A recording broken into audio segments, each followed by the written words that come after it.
प्राचीन कहानियां उन सभ्यताओं की जो हमारी सभ्यता से बहुत पहले हुई थी। दंत कथाओं में पहले से पहले की बात की जाती है, जब देवता और आम इंसान पृथ्वी पर साथ में रहते थे। नई खोजें जो पारंपरिक इतिहास को चुनौती देती है। मेसो अमेरिकन साइट्स ने आर्कियोलॉजी की समय सीमा 10,000 साल से कई लाख साल पुरानी कर दी है। और ये मॉन्यूमेंटल स्ट्रक्चर्स सबूत है कि हमारे ख्याल से हम जो पृथ्वी के बारे में जानते हैं वो सब गलत है। ये पिरामिड इस पानी में काफी गहराई में है और ये करीब 50,000 साल पुरानी होगी। मेरे दिमाग में इस बात को लेकर कोई शक नहीं है कि पृथ्वी पर जो प्री एग्जिस्टिंग सिविलाइजेशंस थी, उनके पास बहुत उन्नत टेक्नोलॉजी थी और उन्हें दूसरी दुनिया के जीवों से मदद भी मिलती थी। लेकिन अगर पृथ्वी पर मानव सभ्यताएं लाखों साल पहले थी तो उनका क्या हुआ? और क्या जल्द ही हमारा अंजाम भी उनके जैसा ही होने वाला है? ब्रह्मांड में एक दरवाजा बना है और उसके पार है वो सच जिससे हम अनजान हैं। उसे जानने के लिए हमें हर उस बात पर सवाल उठाने होंगे जो हम जानते हैं। सबूत हमारे आसपास ही है। हमारा भविष्य हमारी नजरों के सामने है। हम अकेले नहीं हैं। हम कभी अकेले रहे ही नहीं। The world before time. April 2018। NASA scientist Gavin Schmidt और एस्ट्रोफिजिसिस्ट एडम फ्रैंक ने एक बड़ा चौंकाने वाला लेख लिखा जिसने एक बड़ा अहम सवाल उठाया था। क्या पृथ्वी पर हमारे अतीत में ऐसी सभ्यताएं थी जो इतिहास के पन्नों में जगह ही ना पा सकी?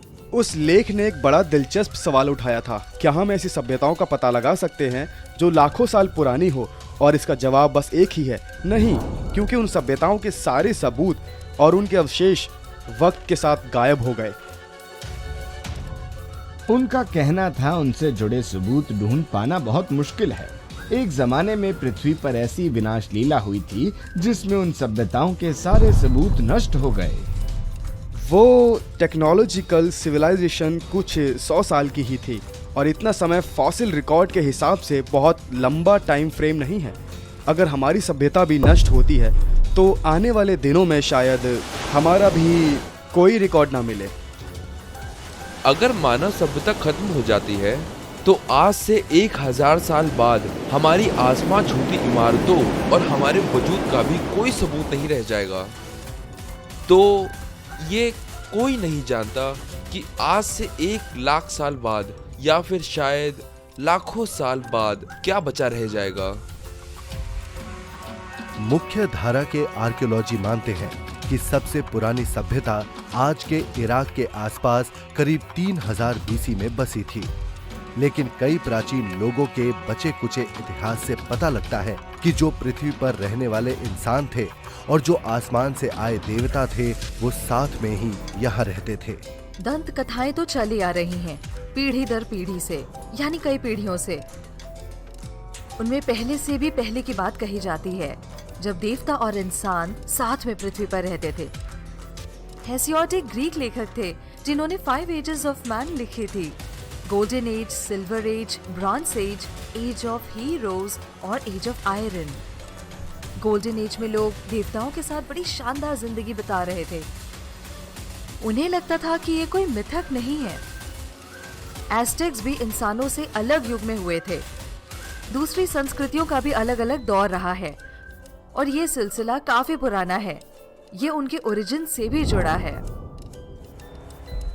जब हम ग्रीक्स और एज़टेक्स के हिस्टोरिकल रिकॉर्ड को देखते हैं तो उनमें हमें युगों की बात मिलती है। उनसे तो यही लगता है कि मानव सभ्यता कई हजार साल तक अंधेरे और उजाले में आती जाती रही है, शायद कई युगों तक। ये पृथ्वी पर बस हमारे अनुभव का एक हिस्सा है। आज के इंसान से पहले भी एक और मानव सभ्यता की बात तो जुडेइक टेक्स्ट में मिलती है, जिनमें लिखा है कि बिब्लिकल एडम के पहले भी पृथ्वी पर इंसानों की एक नस्ल रहती थी। प्री एडामिक सिविलाइजेशन की चर्चा तो बाइबल में भी मिलती है। उसमें एक बड़ी ही दिलचस्प जेनेओलॉजी है जो हमें बुक ऑफ जेनेसिस चैप्टर 36 में नजर आती है।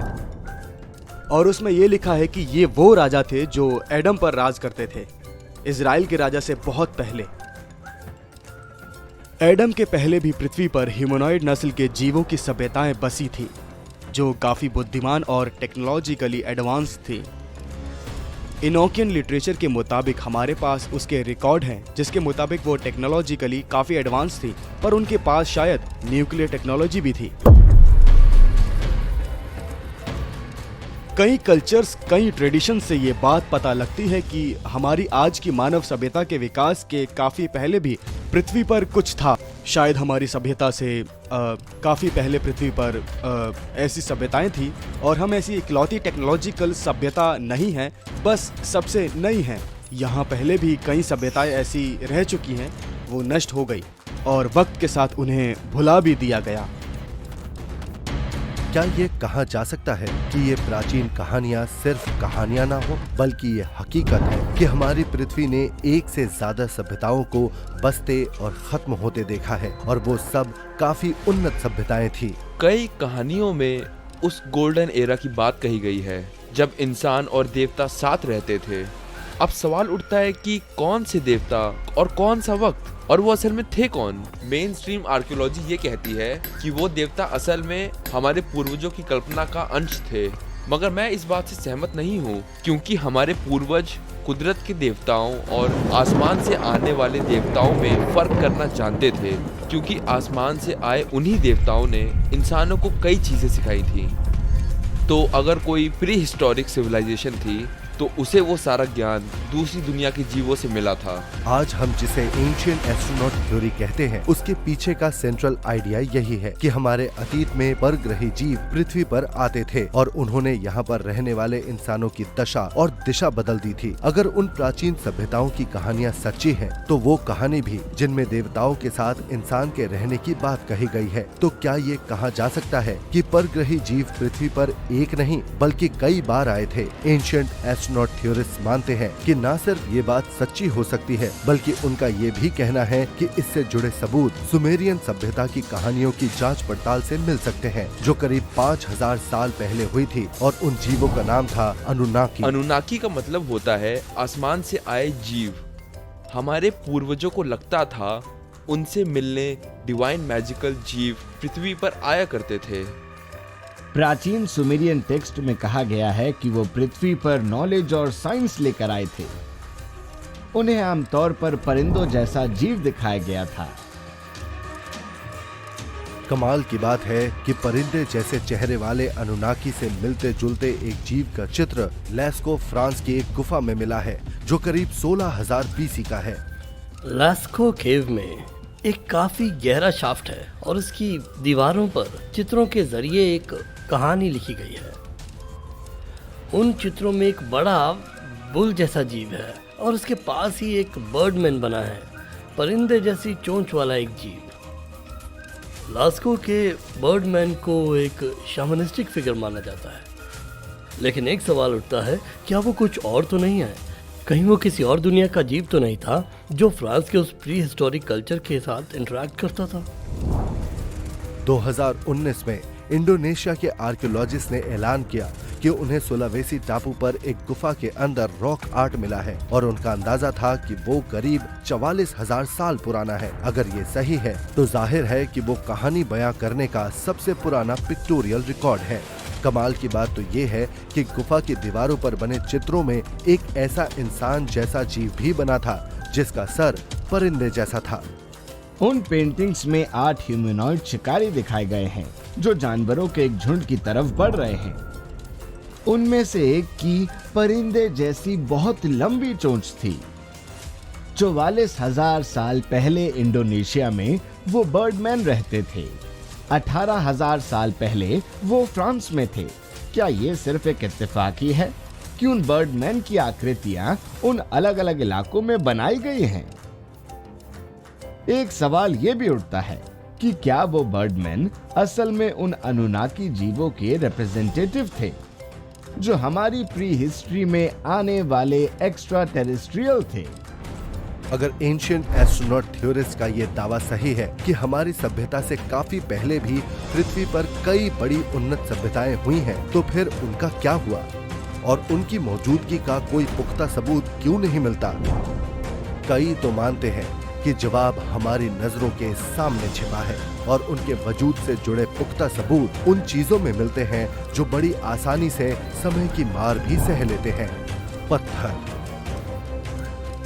Boston, Massachusetts. 2020 एरोस्पेस इंजीनियर और satellite imaging expert doctor Mark Carlotto पिछले 3 साल से दुनिया की कुछ शानदार आर्कियोलॉजिकल साइट्स की जांच पड़ताल कर रहे हैं। उन साइट्स की बहुत बारीकी से जांच करने और उनकी जियोग्राफिकल ओरिएंटेशन को बहुत करीब से देखने पर वो इस नतीजे पर पहुंचे कि कई प्राचीन स्ट्रक्चर से इस बात के सबूत मिलते हैं कि उनमें से कई उस वक्त से बहुत पहले की है, जो समय मुख्य धारा की आर्कियोलॉजी बताती है, और वो शायद उससे लाखों साल पुराने हैं। अगर हम आज उनमें से कई मॉन्यूमेंट्स को देखें तो लगता है कि उन्हें कार्डिनल डायरेक्शंस के मुताबिक बनाया गया है,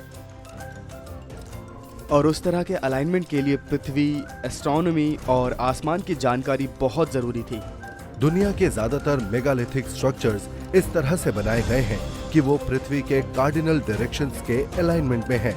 उत्तर, दक्षिण, पूर्व और पश्चिम। डॉक्टर कार्लोटो की जांच से एक बड़ी अहम बात सामने आई। उन्होंने देखा कि मेक्सिको सिटी के उत्तर में मौजूद एक प्राचीन कॉम्प्लेक्स टियोटिहुआकान सही तरह से लाइनअप नहीं है। तब उनके दिमाग में एक बात आई कि हो सकता है कि वो स्ट्रक्चर शायद लाखों साल पहले बना हो, और तब पृथ्वी के दोनों ध्रुव उस जगह पर नहीं थे जहां आज है। ये बात उतनी भी गलत नहीं हो सकती जितनी लगती है। 1950 में हार्वर्ड से पढ़े साइंटिस्ट चार्ल्स हैपगुड ने एक थ्योरी दी थी, क्रिस्टल डिस्प्लेसमेंट, और कहा था कि इतिहास में कई दौर ऐसे भी आए जब पृथ्वी की पपड़ी ने अचानक ही बहुत तेजी से अपनी पोजीशंस बदल ली थी, जिसकी वजह से दक्षिण और उत्तर ध्रुव की भी पोजीशंस बदल गई।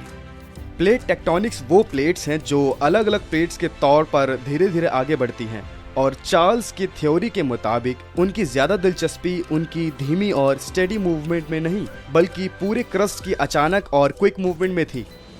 हैपगुड का कहना था कि पृथ्वी की पतली पपड़ी उसकी ऊपरी परत पर आगे खिसक जाती है।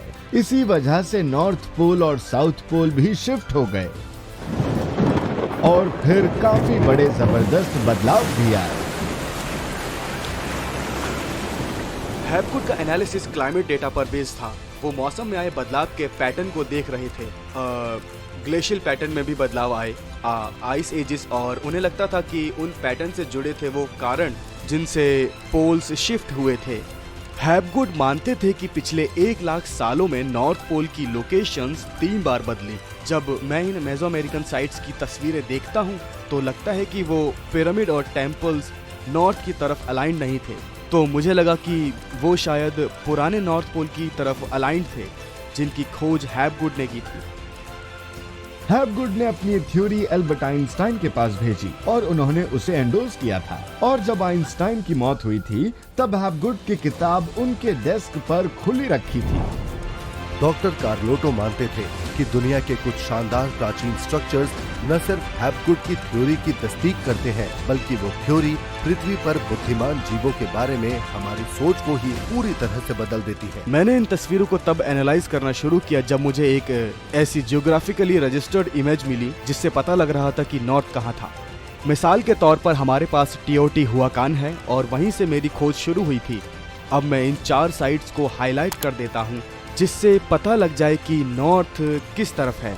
आप इस तस्वीर में देख सकते हैं कि पिरामिड अपने cardinal directions north, south, east और वेस्ट की तरफ ओरिएंटेड नहीं है। उनकी थ्योरी को टेस्ट करने के लिए डॉक्टर कार्लोटो ये भी पता लगाना चाहते थे कि क्या कुछ और प्राचीन स्ट्रक्चर्स में टियोटिहुआकान जैसी जियोग्राफिक एनोमली है। मैंने उनके अलाइनमेंट को एनालाइज करने की कोशिश में एक एल्गोरिथम डेवलप कर लिया, और आज जब हम इसे जूम आउट करके देखते हैं तो साफ पता लगता है कि टियोटिहुआकान आसपास की दूसरी साइट के साथ अलाइंड है। और मैं यहाँ जूम आउट करके आपको भी दिखा सकता हूँ। यहाँ आपको मैक्सिको घाटी में कई ऐसी साइट्स दिख जाएंगी जो उसी जी जनरल डायरेक्शन की तरफ अलाइंड है। ये सभी लाइंस असल में मेरिडियंस है और ये हडसन बे के ईस्ट के एक पॉइंट की तरफ जा रही है। कमाल की बात है कि ये साइट्स उस लोकेशन की तरफ अलाइंड है जिसके बारे में हैपगुड ने कहा था कि वहाँ कभी नॉर्थ पोल था। हैपगुड मानते थे कि हडसन बे पोल आज से 12,000 से 18,000 साल पहले था और इन साइट्स का अलाइनमेंट उस खास पोल की तरफ है, जिसका मतलब है वो पोल भी उतना ही पुराना अगर था। डॉक्टर कार्लोटो की एनालिसिस सही है तो उससे तो यही साबित होता है कि टियोटिवाकान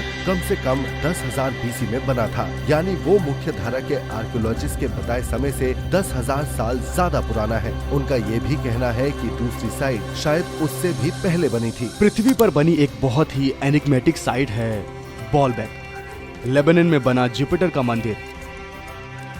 हम भी देख सकते हैं कि ये नॉर्दर्न ग्रीनलैंड के एक पॉइंट की तरफ ओरिएंटेड है और हैपगुड मानते थे कि वो नॉर्थ पोल की पुरानी लोकेशन थी। हैपगुड की थ्योरी के आधार पर बॉलबेक के नॉर्दर्न ग्रीनलैंड की तरफ उस अलाइनमेंट की वजह से वो करीब 50,000 साल पहले बना लगता है। करीब ही मौजूद है एक और साइट, जेरूसलम शहर की वेस्टर्न वॉल है जो ग्रीनलैंड पोल की तरफ अलाइंड है। अब हम एक तीसरी साइट एथेंस के पार्थेनॉन को देखते हैं। अब तक यही माना जाता रहा है कि इन साइट्स पर बने ओरिजिनल स्ट्रक्चर्स, या कह सकते हैं कि वो ओरिजिनल साइट्स कम से कम 50,000 साल पहले की हैं। डॉक्टर कार्लोटो के मुताबिक ये भी पृथ्वी पर मौजूद सबसे पुराने स्ट्रक्चर्स नहीं हैं। हैपगुड की थ्योरी के मुताबिक आज से 1 लाख से ज्यादा साल पहले नॉर्थ पोल बेरिंग सी में था। ये ओएंटे टैम्बू में बना 6 मोनोलिथ्स का मंदिर है और ये सन टेम्पल है। आमतौर पर सन टेम्पल्स कार्डिनल डायरेक्शंस में ही अलाइंड हैं। इन सभी में एक ईस्टर्न साइट है जिसका रुख इक्विनॉक्स के उगते सूरज की तरफ है। यहाँ का सन टेम्पल करीब 45 डिग्री पर झुका हुआ है। ऐसे में आज के ध्रुव की तरह उसके अलाइनमेंट का कोई मतलब भी नहीं बनता। लेकिन अगर हम अपने रेफरेंस को बदल लें और उस पुराने ध्रुव की तरह देखें जिसके बारे में माना जाता है कि वो बेरिंग सी में था, तब सन टेम्पल का ये ओरिएंटेशन समझ में आता है। इस एनालिसिस की सबसे खास बात यह है कि ये आर्कियोलॉजी के टाइम फ्रेम को 10,000 साल से लाखों साल पहले तक बढ़ा देता है। तो मैं तो यही मानता हूँ कि एज़टेक्स के 5 युग, ग्रीक्स के 5 युग और पोल की पुरानी और मौजूदा लोकेशंस एक दूसरे से जुड़ी हैं। इस तरह से जो पोल शिफ्ट्स हुए उनकी शुरुआत की कहानी भी बड़ी चौंकाने वाली है।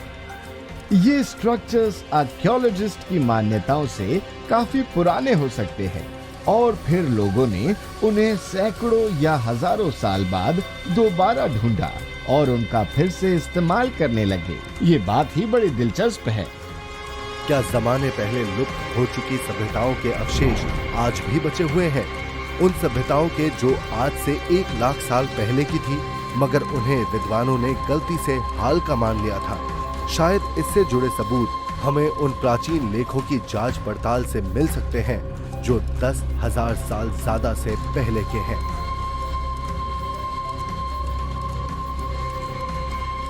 बॉस्टन, मैसाचुसेट्स, 1 फरवरी 2019।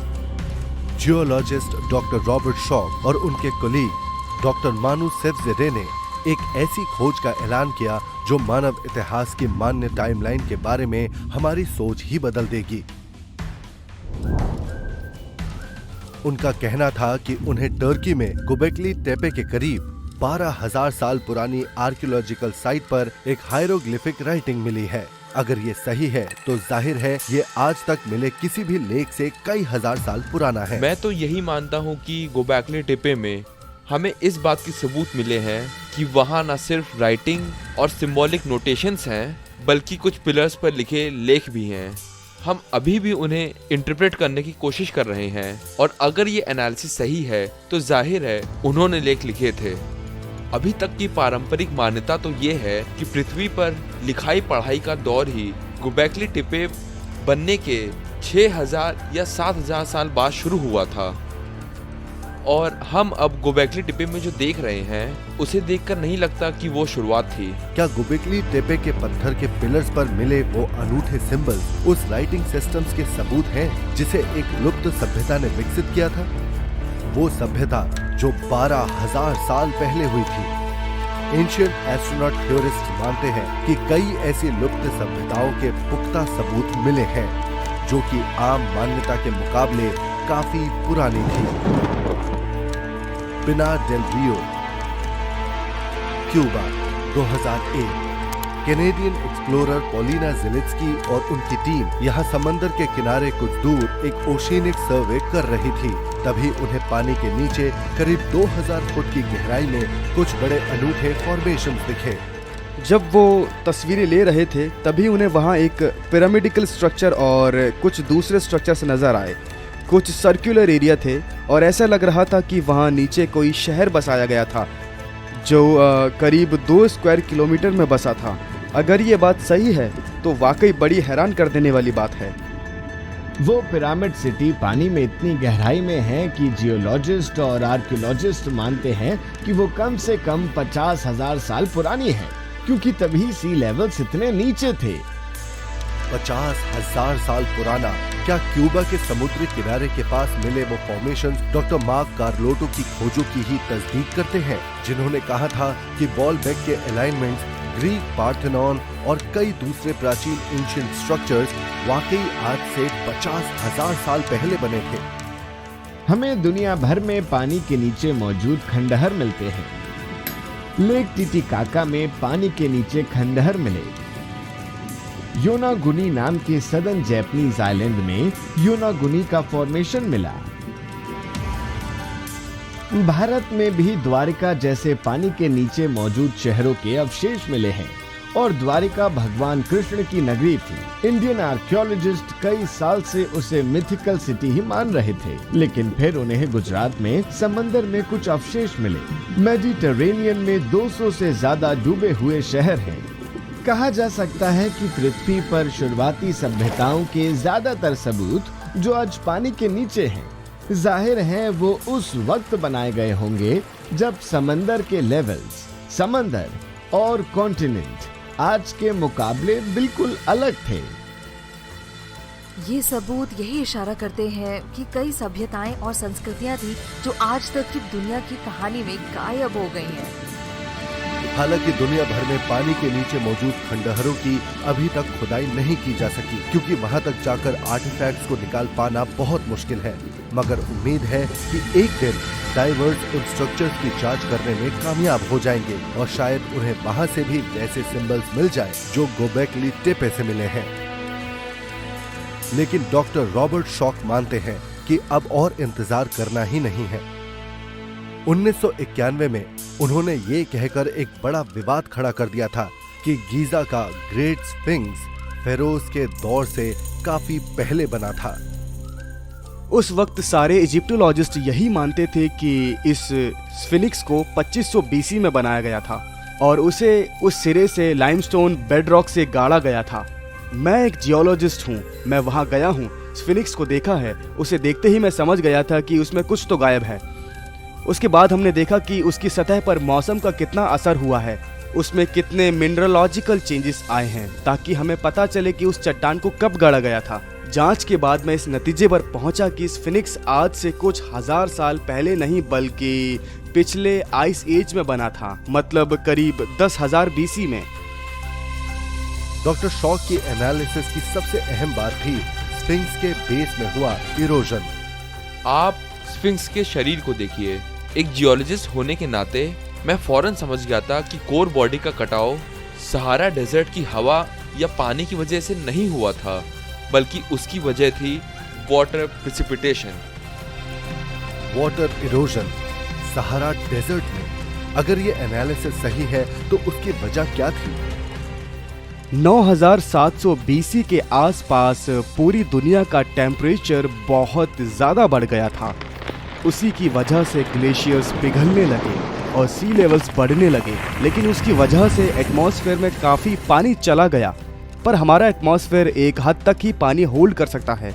ज़्यादा पानी प्रिसिपिटेशन से नीचे आता है, मूसलाधार बारिश से नीचे गिरता है। लेकिन अगर एंशिएंट एस्ट्रोनॉट थ्योरिस्ट की ये बात सही है कि इजिप्ट के वो मेगालिथिक स्ट्रक्चर्स 10,000 साल से ज्यादा पहले बने थे, तो फिर उस उन्नत सभ्यता का क्या हुआ जिसने उन्हें बनाया था? शायद जवाब हमारी उम्मीद से कहीं ज्यादा करीब है और वो हमें होली बाइबल के पन्नों में मिल सकता है।